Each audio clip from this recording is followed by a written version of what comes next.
Great. Okay. So I'm here with Jackie Cooney from Paul Hastings, and she's their privacy expert here. And can you tell me a little bit about your practice and how you help your clients? Sure. So I am the Senior Director of the Privacy and Cybersecurity Solutions Group here at the law firm.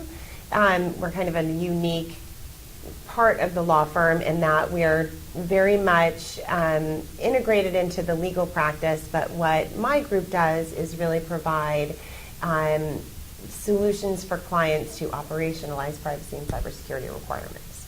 Got it. So what happens when a company suspects they have an issue?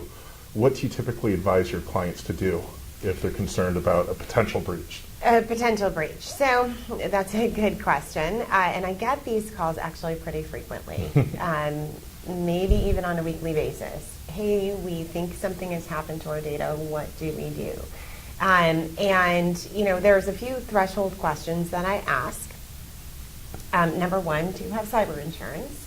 And have you called your cyber insurance company? Because often cyber insurance companies will cover you, but only if you use their counsel and you use their forensic experts. So it's important for you to understand what your coverage is there.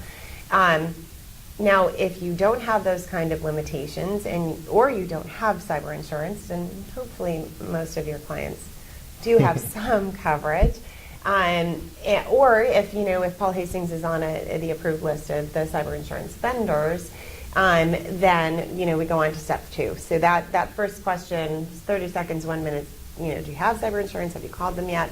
And what I typically like to do is say, okay, give me the 2-minute version of what happened, and then I can pretty quickly decide, okay, this is a purely cyber incident, or this is a cyber incident that has some privacy implications.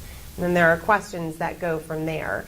And of course, if there's something that has privacy implications, that there's a lot of regulations that you have to worry about that require notification too. So can you tell me a little bit more about some of the new regulations that face companies that operate in the U.S. related to data breach requirements and responsibilities?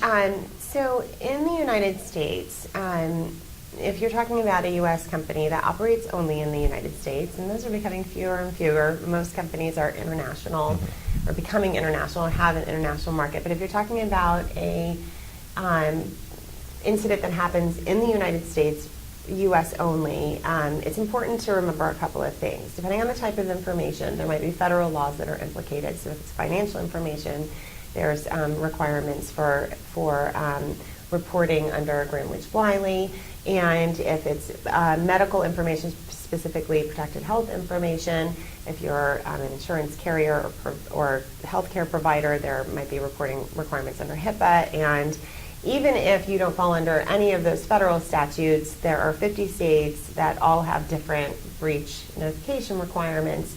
And for instance, there are 14 that have medical information as the threshold for having to notify people for breaches. So it's important to understand, in the United States, because we're sectoral and because our laws are federated among the states, that there are a lot of different places where you might have to notify.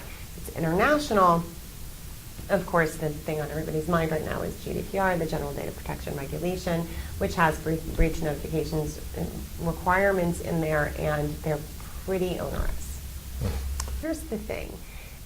Companies have a responsibility not only to provide you with things like a privacy policy that tells you what they do with your information, but they also have a responsibility to not do things with your data that you wouldn't expect, even notwithstanding the privacy policy. They shouldn't be doing things that violate your trust. Well, you explained that very well. Well, I thank you for being on the show today, and this was really informative. You're welcome. Thanks.